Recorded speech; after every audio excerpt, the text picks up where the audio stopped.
সম্প্রতি আমার পরিচিত এক পেশেন্ট সার্জারি করে পুরো 3 স্টেপ বায়োপসি না করিয়েই বাড়িতে চলে গেছেন। আমরা যোগাযোগ করলেও আসেন। ওনার বিশ্বাস প্রাথমিক স্টেজে ধরা পড়ায় ওনার ইউটেরাস ক্যান্সারের ট্রিটমেন্ট শেষ, অন্তত বায়োপসির আর দরকার নেই। এই ভুলে ওনার ট্রিটমেন্ট থেকে যেতে পারে অসম্পূর্ণ। যাতে আর কেউ এই ভুল না করেন, তাই ডাক্তারের অন্দরমহলের বিজ্ঞানের বই খুলে ধরলাম আপনার জন্য। এই আর্টিকেল আন্তর্জাতিক। আপনি Kolkata, Delhi, London, new York যেখানেই থাকুন, যদি আপনার ইউটেরাস ক্যান্সারের আধুনিক ট্রিটমেন্ট করানোর সুযোগ থেকে থাকে, তাহলে এই পদ্ধতি আপনার কাজে আসবে। কেন দরকার এটা জানা? বিজ্ঞানের অগ্রগতির সাথে সাথে ইউটেরাস ক্যান্সারের চিকিৎসায় বায়োপসির ভূমিকা আমূল পরিবর্তন হয়েছে। ইউটেরাসের বায়োপসি আগে হতো 1 স্টেপে, কিন্তু আজ তা যথেষ্ট নয়। যেহেতু নতুন পেশেন্টরা আগে ট্রিটমেন্ট হওয়া পেশেন্টদের গল্প শুনে নিজের চিকিৎসার খোঁজ খবর করেন, তাই খটকা লাগে অনেকেরই। পা পিছলে যাওয়া স্বাভাবিক। নতুন যুগের সাথে তাল মিলিয়ে পড়াশোনা না করলে শুধুমাত্র চিকিৎসাই আজীবনের জন্য অসম্পূর্ণ থেকে যাবে না, পেশেন্টের বোন, ছেলে, মেয়ে এবং নাতি নাতনির স্বাস্থ্য সম্পর্কে পিছিয়ে পড়বে অনেকখানি। গত কয়েক বছরে সারা পৃথিবী জুড়ে ইউটেরাস ক্যান্সারের বায়োপসিতে আমূল পরিবর্তন এসেছে। প্রতি বছর 4 লাখের থেকে বেশি মহিলার হচ্ছে এই সমস্যা। উন্নতি হচ্ছে চিকিৎসারও। আপনি বা আপনার প্রিয়জনের যদি ইউটেরাস ক্যান্সার হয়ে থাকে, তবে এই ভিডিওটি আপনার কাজে আসবে। ইউটেরাস ক্যান্সারের আধুনিক বায়োপসি হয় 3টি ধাপে। কিভাবে স্টেপ বাই স্টেপ বায়োপসি হয়? 1. যে বায়োপসিতে ইউটেরাস ক্যান্সার ডায়াগনোসিস হয়। 2. সার্জারি করার পরে পুরো স্পেসিমেন বা সম্পূর্ণ বের হওয়া টিস্যুর ওপর বায়োপসি আর প্রথাগত আইএইচসি বলে টেস্ট। আর 3 নম্বর, এক নতুন ধরনের বায়োপসি যেখানে টিস্যুর আরও গভীরে মলিকিউলার প্যাথোলজির পরিচয় দেখা হয়। এই তৃতীয় স্টেপের বায়োপসি নতুন। কেন এর প্রয়োজন হলো সেটাও বলবো খানিক বাদে। বায়োপসি স্টেপ 1, যাকে বলা হয় ডায়াগনস্টিক বায়োপসি, অর্থাৎ যে বায়োপসিতে অসুখ ডায়াগনোসিস হচ্ছে। Abnormal vaginal bleeding, vaginal discharge অথবা এর ভেতরের লাইনিং অসমান বা মোটা হয়ে গেলে সেখান থেকে বায়োপসি করা হয়। এই বায়োপসিতে কিন্তু ইউটেরাস পুরো রিমুভ করা হয় না, সবার তো ক্যান্সার থাকে না। তাই প্রাথমিক ডায়াগনোসিসের জন্যই এই বায়োপসি, যার আসল নাম এন্ডোমেট্রিয়াল বায়োপসি। আপনি যে দেশে আছেন আর যে ডাক্তারবাবু দেখাচ্ছেন, সেই ক্লিনিকের প্রথা এবং আপনার প্রয়োজন বুঝে এই এন্ডোমেট্রিয়াল বায়োপসি করার বেশ কয়েকটি আলাদা আলাদা পদ্ধতি আছে। জেনে রাখুন অপশনগুলো। কখনো প্রয়োজন হয় ইউটেরাসের মধ্যে হিস্টেরোস্কোপি ক্যামেরা দিয়ে ঢুকে টিস্যুকে ডাইরেক্ট চোখের সামনে দেখে তুলে নিয়ে এসে বায়োপসি করা। এর নাম টার্গেটেড এন্ডোমেট্রিয়াল বায়োপসি। এটা বায়োপসির গোল্ড স্ট্যান্ডার্ড। কখনো ইউটেরাসের মধ্যে পলিপ হয়, সেটা বের হওয়ার পর বায়োপসিতে ডায়াগনোসিস হয়, তার নাম পলিপেক্টমি বায়োপসি। কখনো ইউটেরাসে ভেতরে ক্যামেরা দিয়ে না ঢুকে ডট পেনে রিফিলের মতো একটা পাতলা নল ইউটেরাসের মধ্যে ঢুকিয়ে এক ধরনের বায়োপসি করা হয়। এর নাম পিপেল বায়োপসি। এর অপর নাম অ্যাসপিরেশন এন্ডোমেট্রিয়াল বায়োপসি, কারণ এখানে টিস্যুর নরম অংশ অ্যাসপিরেট করে বার করে বায়োপসি করা হয়। ক্লিনিকেই কোনো রকম অ্যানাস্থেসিয়া ছাড়াই করা যায় পিপেল বায়োপসি। হয়ে যায় চট করে, খরচও কম, কিন্তু অনেক সময় তা সরাসরি ইউটেরাসের ভিতরে ক্যামেরা দিয়ে ঢুকে দেখা অতখানি প্রয়োজনীয় তথ্য ডাক্তারকে দিতে পারে না। কখনো পিপেল বায়োপসি ডায়াগনোসিসও মিস করতে পারে। চলতি আরেকভাবে এন্ডোমেট্রিয়াম বা ইউটেরাসের ভেতরের লাইনিং এর বায়োপসি করা হতো, তার নাম ডিএনসি বায়োপসি। যেখানে প্রচন্ড আর্থিক অনটনের মধ্যে বায়োপসি করা হচ্ছে, সে সমস্ত সেটআপ ছাড়া এই ডিএনসি পদ্ধতি আজকাল প্রায় অচল। তবু এতে টিস্যু নিয়ে এসে বায়োপসি করা সম্ভব। ব্যাস, বর্তমানের অপশন এখানেই শেষ। কিন্তু আমি যখন কোনো রিসার্চ আর্টিকেল লিখি, তখন চেষ্টা করি আপনারা যাতে আগামী 30 বছরের মেডিকেল রিসার্চ ট্রেন্ড এখান থেকেই জেনে নিতে পারেন। চিকিৎসার অপর নাম আধুনিকতা। তাই এখানে আমি কয়েকটা সম্ভাব্য আধুনিক টেস্টের নাম বলে রাখছি, যেভাবে আগামীতে করা সম্ভব হতে পারে ইউটেরাস ক্যান্সার ডায়াগনোসিস। এই নামগুলো জানলে বুঝবেন যে কোন দিকে ক্যান্সার রিসার্চ এগোচ্ছে। তবে আপনার ডাক্তারবাবু এসব অফার না করলে আপনি মোটেই দ্বিধাগ্রস্ত হবেন না। তার কারণ এগুলো একদম আধুনিক রিসার্চ। পৃথিবীর সব ক্লিনিকে এগুলো এখনো অ্যাভেলেবল নয়। ডায়াগনস্টিক বায়োপসির ভবিষ্যৎ। বিজ্ঞান সবসময় চেষ্টা করেছে যাতে পেশেন্টকে যতটা সম্ভব কষ্ট কম দিয়ে ডায়াগনোসিস করা যায়। কোনো অ্যানাস্থেসিয়া এবং লম্বা প্রসিডিওর ছাড়াই ভ্যাজাইনাল সিক্রেশন থেকে প্যাপসিক টেস্ট, উইট কিউইসি টেস্ট, এই ধরনের শেড সেল সাইটোলজি এর সাথে সাথে বডি ফ্লুইডের পার্ট নিয়ে তার মধ্যে জেনেটিক অ্যানালাইসিস করে ইউট্রাস ক্যান্সার ডায়াগনোসিসের চেষ্টা চলছে। এই টেস্টে ভ্যাজাইনা থেকে কিছু ডিসচার্জ নিয়ে তার কেমিক্যাল অ্যানালাইসিস করে এন্ডোমেট্রিয়াল ক্যান্সার আবিষ্কারের সম্ভাবনা তৈরি হয়েছে, যা আগামী কয়েক দশকের মধ্যে পেশেন্টের হাতের মুঠোয় চলে আসবে। এবার ফিরে যাই বাস্তবে। স্টেপ 1 বায়োপসির কাজ কি?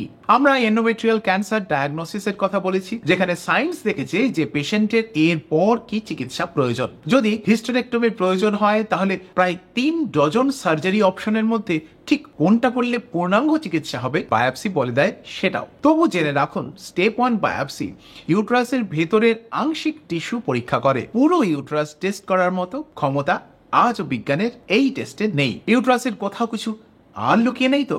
তাই স্টেপ 1 বায়োপসি থেকে ক্যান্সার ডায়াগনোসিস হলেও পুরো ক্যান্সারের গতি প্রকৃতি সম্বন্ধে এ ধরনের বায়োপসি বলতে অক্ষম। তাই তার জন্য চাই স্টেপ 2 বায়োপসি। স্টেপ 1 বায়োপসির উপরে ভিত্তি করে পেশেন্টের সার্জারি প্ল্যান করা হয়। ডাক্তারবাবুরা ভাবনা চিন্তা করে সিদ্ধান্ত নেন শুধুমাত্র হিস্টেরেক্টমি নাকি হিস্টেরেক্টমি ছাড়াও সাথে আর কি কি আধুনিক সার্জারির দরকার হতে পারে। সুতরাং স্টেপ 1 বায়োপসির পর আপনি সার্জারির জন্য মোটামুটি প্রস্তুত এটা ধরে নিতে পারেন। এখানে একটা স্পেশাল কেস বলে রাখা ভালো। কখনো কখনো ইউটেরাস রিমুভ করার সার্জারির আগে স্টেপ 1 বায়োপসি করা সম্ভব না হয়ে থাকলে অপারেশন চলাকালীন প্রয়োজন বুঝে আধুনিক ডাক্তাররা পেশেন্টকে ফ্রোজেন সেকশন বায়োপসির পরামর্শ দিতে পারেন। ফ্রোজেন সেকশন বায়োপসি অর্থাৎ যে বায়োপসি অপারেশন চলতে চলতে বলতে পারে যে ইউট্রাসের মধ্যে কোনো ক্যান্সার তৈরি হয়েছে কিনা। সেটা পেশেন্টের জন্য একান্তই কাম্য। তার কারণ সংখ্যাগরিষ্ঠ ক্ষেত্রে অপারেশন চলাকালীন ফ্রোজেন সেকশন বায়োপসি দ্বিতীয় আরেকটা সার্জারি করার হাত থেকে পেশেন্টকে বাঁচাতে পারে। যাই হোক, এসবই এন্ডোমেট্রিয়াল ক্যান্সারের স্টেপ 1 বা ডায়াগনস্টিক বায়োপসি। কিন্তু এবার প্রয়োজন পুরো ইউট্রাসের এবং আনুষঙ্গিক টিস্যুগুলোর টেস্ট, যেটা আমরা বলেছি স্টেপ 2-তে। Biopsy step 2, surgico pathological biopsy. Surgico pathological biopsy এটা তখনই করা হয় যখন আপনার ইউটেরাস এবং আনুষঙ্গিক অর্গানগুলো বাদ দেওয়া হয়ে গেছে। তারপর পুরো টিস্যুটাই তখন আমাদের হাতে ল্যাবের টেবিলে। নাও শুনেই বুঝতে পারছেন, এই বায়োপসিতে দুজন স্পেশালিস্টের প্রয়োজন হয়। একজন যিনি সার্জারি করছেন অর্থাৎ সার্জন, তিনি তার চোখে দেখা নানা রকম খুঁটিনাটি জিনিসপত্র রেকর্ড করে রেখেছেন অপারেশন নোটে। আর দ্বিতীয় প্যাথোলজিস্ট, মানে যে ডাক্তারবাবুরা বায়োপসি পরীক্ষা করেন মাইক্রোস্কোপের তলায়। সার্জনের রিপোর্ট এবং প্যাথোলজিস্টের রিপোর্ট, এই দুই মিলিয়ে বায়োপসি স্টেপ 2 রিপোর্ট। সার্জিকো প্যাথোলজিক্যাল বায়োপসির ফলাফল জানা যায়। কবে পাবেন এই তথ্য? আপনি যখন অপারেশন থেকে সেরে উঠে দিন 10 বাদে ডাক্তারের কাছে ফলো আপে আসছেন, সেদিন সার্জনের অপারেশনের নোট এবং প্যাথোলজিস্টের বায়োপসি রিপোর্ট মিলিয়ে সার্জনের ফলো আপ নোটের মধ্যে লেখা থাকবে ফাইনাল সার্জিকো প্যাথোলজিক্যাল বায়োপসি। 5 থেকে 10 দিন দেরি কেন? কারণ পূর্ণাঙ্গ টিস্যু কেমিক্যালে দিয়ে প্রসেস করে পুঙ্খানুপুঙ্খ পরীক্ষা করা সময় সাপেক্ষ। এই রিপোর্টে জানা যাবে 3টে জিনিস: ক্যান্সারের স্টেজ, গ্রেড এবং টাইপ কি। স্টেজিং মানে অপারেশনের আগে ক্যান্সার কতটা ছড়িয়েছে। গ্রেডিং কথার অর্থ সে ক্যান্সার কতখানি আগ্রাসী। আর টাইপিং অর্থ ঠিক কোন ধরনের ভ্যারাইটির ক্যান্সার রয়েছে। ইউট্রাসের ভেতরের লাইনিং এর ক্যান্সারের অনেক ধরনের প্রভেদ রয়েছে, প্রতিটি চিকিৎসা আলাদা। মোটের উপর সার্জারির পর আরো কিছু চিকিৎসা প্রয়োজন কিনা তা বলতে পারে এই স্টেপ 2 বায়োপসি।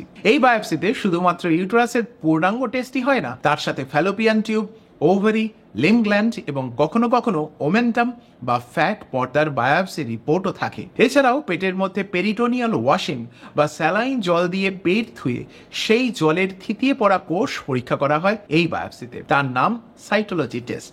যাই হোক, এতদিন পর্যন্ত এইটুকুই করা হতো স্টেপ 1 আর স্টেপ 2, এবং স্টেপ 2 পরে স্টেজ, গ্রেড এবং টাইপের উপর ভিত্তি করে গণনা করা হতো কোন পেশেন্টের রেডিয়েশন দরকার হবে। হলে শুধু ইন্টারনাল রেডিয়েশন বা অল্প ডোজের রেডিয়েশন, নাকি এক্সটার্নাল বা সম্পূর্ণ ডোজের রেডিয়েশন, সাথে তার কেমোথেরাপি লাগবে কি লাগবে না। কিন্তু 2008 সাল নাগাদ বিজ্ঞানীরা দেখলেন এই স্টেপ 2 পর্যন্ত বায়োপসি করা যথেষ্ট নয়।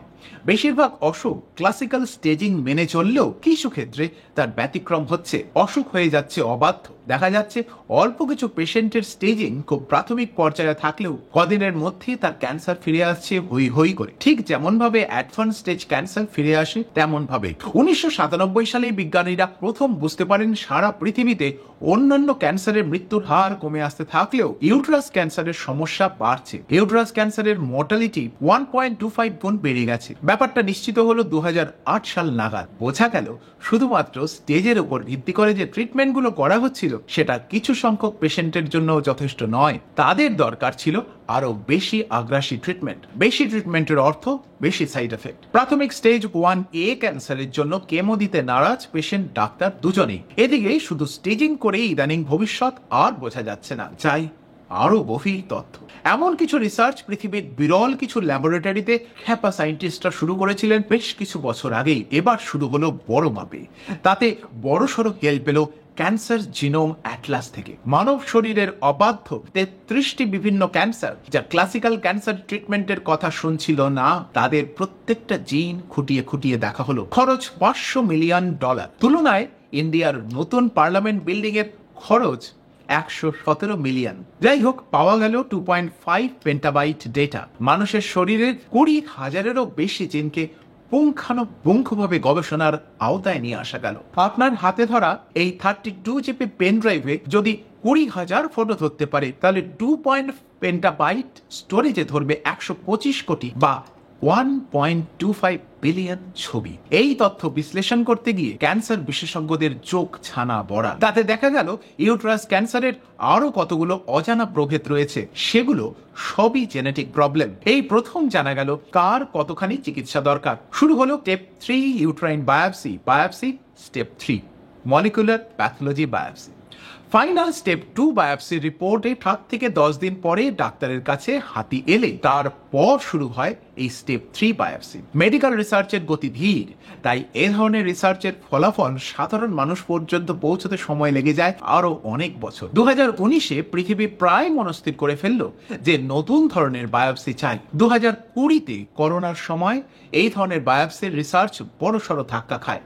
একটু পিছিয়ে 2022 সালে মোটামুটি সারা পৃথিবীর আধুনিক গাইনোকোলজিক্যাল অনকোলজিস্টরা একসাথে মিলে শুরু করলেন এই স্টেপ 3 বায়োপসি পরীক্ষা। এই বায়োপসি পরীক্ষা করতে হলে স্টেপ 2 বায়োপসির সমস্ত স্লাইড এবং মোমের ব্লক প্রয়োজন, এবং তারপর প্রত্যেকটি অংশের উপর করা হয় এই ধরনের বায়োপসি, যাকে বলা হয় মলিকুলার প্যাথোলজি অ্যানালাইসিস। বাদশাহ খরচ যথেষ্ট। মলিকুলার প্যাথোলজি অ্যানালাইসিস করতে হলে এতটা খরচ হয় যে পেশেন্টের জন্য তা বেশ মুশকিল, আর সময় লাগছে অনেক, কয়েক দিন থেকে কয়েক সপ্তাহ। তাই জন্য মলিকুলার প্যাথোলজির অনেক কিছু টেস্টকে কাটছাট করে 4টে মোডের উপর টেস্ট রেকমেন্ড করা হলো, যে টেস্টগুলোতে পেশেন্টের ভবিষ্যৎ মোটামুটি ভাবে ভালো আরো জানা যাবে। খরচের ব্যাপারটাও বিজ্ঞানীদের মাথায়। ডাইরেক্ট জিন পরীক্ষা যেহেতু খুব খরচ সাপেক্ষ, তাই অন্য জিন থেকে যে প্রোটিন তৈরি হয় সেই প্রোটিনগুলোই পরোক্ষভাবে টেস্ট করা শুরু হলো। এই মলিকুলার প্যাথোলজি টেস্টে কি টেস্ট করা হয়? চেক করা হয় প্রোটিন P53 স্ট্যাটাস, MMR আর ERPR। যদি P53 স্ট্যাটাস, MMR রিপোর্টে গোলমাল থাকে, তাহলে বাড়তি পোল NGS টেস্ট করা হয়। এই ধরনের কিছু টেস্ট করে শুধুমাত্র পেশেন্টের ভবিষ্যতে বাড়তি কিছু ট্রিটমেন্ট লাগবে কিনা সেটাই শুধু দেখা হয় না, তার ছেলে মেয়ের ভবিষ্যতে ইউটেরাস, প্রোস্টেট, লাং এবং কোলন ক্যান্সার হওয়ার কোনো সম্ভাবনা আছে কিনা সেগুলো বিচার করা সম্ভব। ইউটেরাস ক্যান্সার অর্থাৎ ইউটেরাসের ভেতরের লাইনিং এন্ডোমেট্রিয়ামে ক্যান্সারের ব্যাপারে আমাদের চ্যানেলে প্রচুর ভিডিও রয়েছে, চেষ্টা করব লিংক দিয়ে দিতে নিচে। তার চিকিৎসা কিভাবে হয়, ডায়াগনোসিস কিভাবে হয় এবং চিকিৎসার পর জীবনকে কিভাবে চালাতে হয়, সবই বিশদে রয়েছে সেসব লিঙ্কে। ক্যান্সারের জীবন যেন থমকে না যায়। বিজ্ঞানের হাত ধরে শুরু করুন জীবনের নতুন ইনিংস। জানাতে ভুলবেন না আপনি কেমন আছেন। আজ এই পর্যন্ত। শিগগিরই দেখা হবে নতুন একটা ক্যান্সার রিসার্চ আর্টিকেল নিয়ে।